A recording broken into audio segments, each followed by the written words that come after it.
Hello friends, आप लोग कैसे हैं? आज मैं तृप्ति शाह IIIM की ओर से आपको थोड़ी सी इंफॉर्मेशन देने आई हूँ। आपने अपना प्रोडक्ट चुन लिया, नेक्स्ट स्टेप आता है आपकी देश चुनने का। 195 कंट्री या कई लोग बोलते हैं डिपेंडेंट टेरिटरीज को ऐड करके 243 देश हैं, तो आप ये वो भी ले सकते हैं।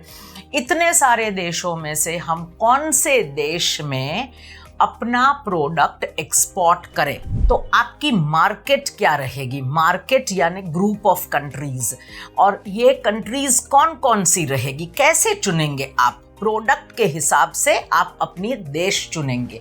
तो ये आपको देश चुनने के लिए सबसे पहले करना है कि प्रोडक्ट का HS कोड 8 डिजिट का www.trademap.org से आप चेक करें इंडिया से कौन से देशों में ये प्रोडक्ट जाता है, और जहाँ पे ये प्रोडक्ट हर साल जाता है, पिछले 3 सालों का आप मैप लीजिए, आप डेटा लीजिए और उसमें से देखिए कि ये इस देश में रेगुलरली जाता है, देश में इस प्रोडक्ट की डिमांड कितनी है।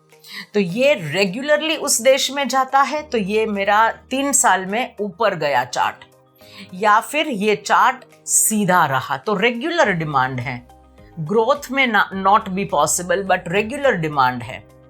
जैसे हमारे चावल, हमारे गेहूं, हमारे कपड़े, रोटी कपड़ा मकान, ये सारी चीजों के लिए रेगुलर डिमांड है या डिमांड बढ़ती रहेगी।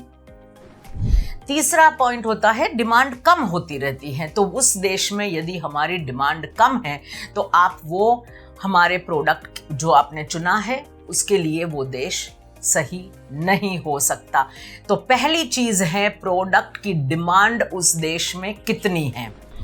दूसरा है प्रोडक्ट की आज डिमांड कम है, कल ज्यादा बढ़ेगी। जैसे I will give you one example, AI products जैसे कि सॉफ्टवेयर में है, तो AI प्रोडक्ट्स जो हैं उसकी डिमांड बढ़ती जा रही है।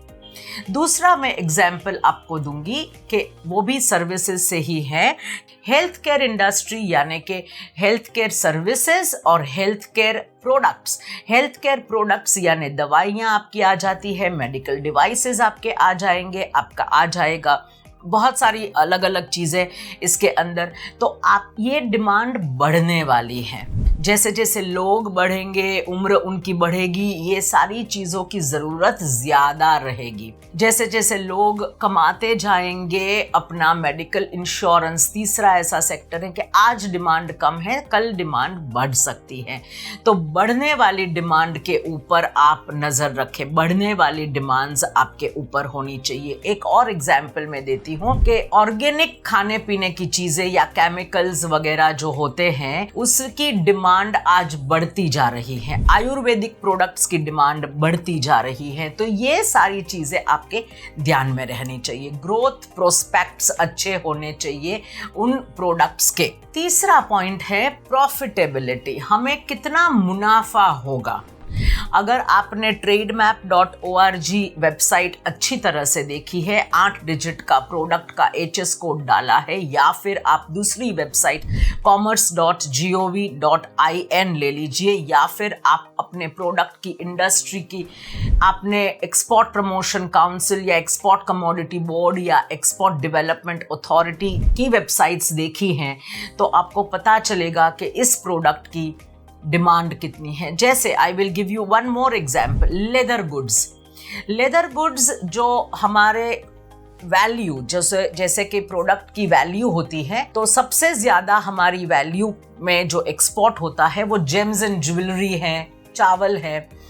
पर लेदर प्रोडक्ट्स की इंडस्ट्री जितनी है इंडिया के अंदर, ये प्रोडक्ट्स बहुत अच्छे क्वालिटी और बहुत अच्छे इंडिया से जा रहे हैं, इंडिया का लेदर माना जाता है।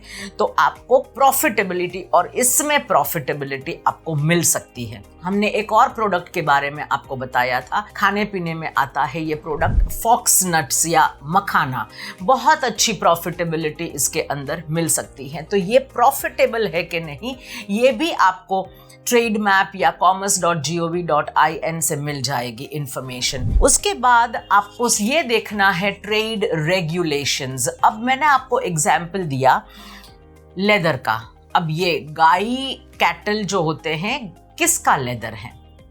गाय का है, एग्जॉटिक एनिमल्स का है, जैसे कोबरा, सांप होता है कोबरा, उसका लेदर है, जैसे जंगली जानवरों का लेदर है, तो वो रिस्ट्रिक्शन में आता है। कई चीजें हमारे देश में रिस्ट्रिक्शन हो सकता है, सामने वाले देश में रिस्ट्रिक्शंस हो सकता है। तो आप हमारे देश की एक्सपोर्ट पॉलिसी देख लीजिए, सामने वाले देश का आप इंपोर्ट पॉलिसी जरा सा चेक कर लीजिए। इसके बाद आता है कंपटीशन। अगर मैं यहाँ से बहुत सारा लेदर एक्सपोर्ट करने जा रही हूँ तो दूसरे कौन से देश हैं जहाँ पे बहुत ही सारे कैटल यानी कि गाय, भैंस, शीप, गोट, एनिमल्स बहुत सारे हैं। भारत देश में सबसे ज़्यादा एनिमल्स वर्ल्ड के हैं। तो वर्ल्ड के एनिमल्स का पॉपुलेशन अगर देखा जाए तो भारत देश है। कैमल सबसे ज्यादा आपको ऊंट मिलेंगे सूडान में, सऊदी अरेबिया में वगैरह देशों में आपको ये मिल सकते हैं। पोलर बेयर वगैरह दूसरे देशों में मिलेंगे। तो ये सारा आपको ध्यान में रखना है कि मेरा प्रोडक्ट यदि लेदर है तो मैं कौन से देश में से मेरा कंपटीशन हो रहा है। जैसे आपकी कंपटीशन शायद ब्राज़ील से हो, जैसे आपकी कंपटीशन शायद चाइना से हो। आपकी प्रोडक्ट के हिसाब से कौन कंपीटिंग कंट्री है, कौन सा देश आपके साथ कंपटीशन में खड़ा रहेगा। और एंड में आपको ये देखना है कि उस देश में आपका प्रोडक्ट रेगुलर जाएगा कि नहीं। सो मैंने जैसे ग्रोथ बोला था, अगर आप मैंगोज बहुत सारे देशों में we are exporting to 110 countries. Mangoes, India के मैंगोज 110 कंट्रीज में जाते हैं। तो कंपटीशन में कौन सा है? मैक्सिको है, थाईलैंड है। तो हमें इन देशों से भी कंपटीशन है मैंगोज को एक्सपोर्ट करने में। अब मैंगोज की ग्रोथ मार्केट है इन देशों में।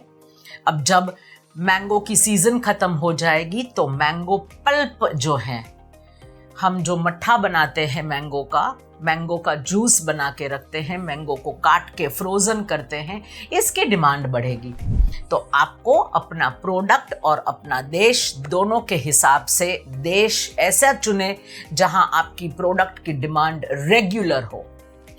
सो this is what my message to you is, please ensure country जहां पे आप चुने वो कंट्री पे प्रोडक्ट की डिमांड ग्रोथ वाली हो या रेगुलर हो या फिर ग्रोथ होने के चांसेस हो, भविष्य में ये डिमांड बढ़ सकती है। So this is the point which I am trying to tell you. Number 2, उस देश की ट्रेड पॉलिसी एक बार देख लीजिए और फिर आप अपने देश का शॉर्टलिस्टिंग कीजिए, अपनी मार्केट चुनिए और 8 या 10 देश अगर आपने चुन लिए तो आपकी मार्केट रेडी हो गई, फिर आप यहाँ से आगे बढ़िए। So I hope you have a good time checking countries on the world map जहाँ पे आप अपनी प्रोडक्ट बेच सके, एक्सपोर्ट कर सके। Thank you very much.